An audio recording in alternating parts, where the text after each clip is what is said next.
என்னுடைய வழிகளை வந்து ஃபேஸ்புக்கில் போட்டால் நிறைய பேர் அதை பார்த்து அட்வைஸ் பண்ணுறாங்க, மாற்றுங்க வேணாங்க வேணாங்கன்னுவாங்க.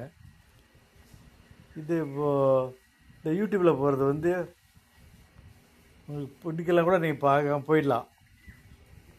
ஆனால் எனக்கு ஒரு திருப்தி, வாழ்க்கையை பதிவு பண்ணிட்டோம் அப்படி ஒரு திருப்தி எனக்கு வந்துடுது.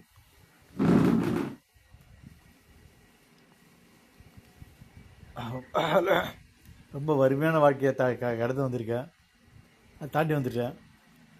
வெற்றிகரமான வாழ்க்கையை கொண்டு வந்துட்டேன், எல்லாத்தையும் முடிச்சிட்டேன்.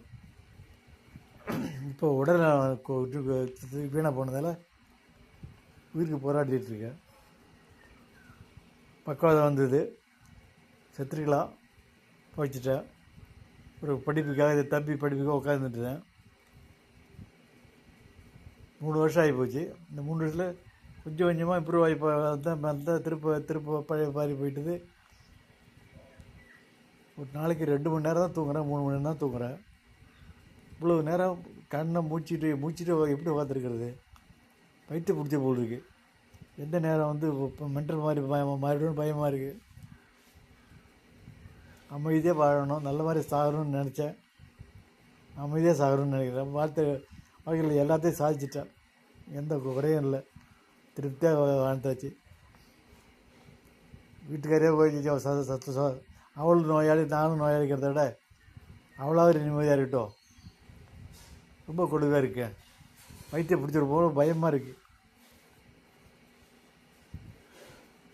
என்ன சொல்கிறது தெரியல.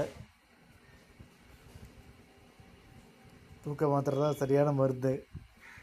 இருந்துன்னா முழுகிட்டு கவனம் படுத்துருவேன். என்கிட்ட இல்லை, இல்லாமல் தவிக்கிறேன். கொஞ்சம் கொஞ்சமாக சுற்றிட்டுருக்கேன்.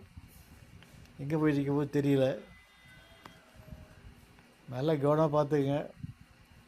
வாழ்க்கை உடம்பு சரியாக இருக்கிற பார்த்துக்க. எல்லாத்தையும் கரெக்டாக கணக்கு பண்ணி பார்த்துக்க. அனைவரும் வாழ்க, நல்லா இருங்க, இந்த மாதிரி கஷ்டப்படாதீங்க.